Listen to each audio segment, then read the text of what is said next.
So the first thing you're going to do is push this tab right here, and then after that pull the inside key.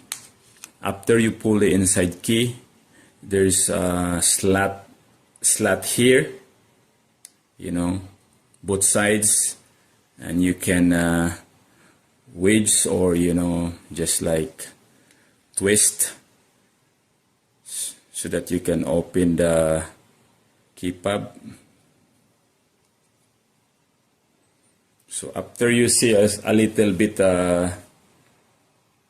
crack open, then use this screwdriver to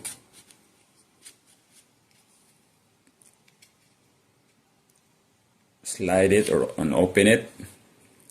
Use your nails if you have nails, and after that, okay, it's already open. Then after that, you can put back the battery facing this side like this. Get your key fob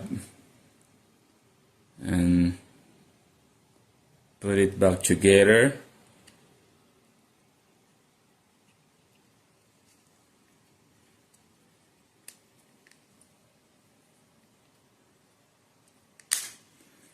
Until you hear the snap.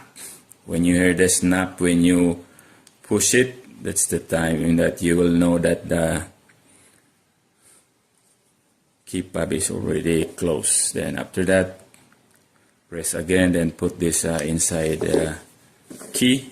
You can clean it also, the key. Make sure that it's easy to remove in the future.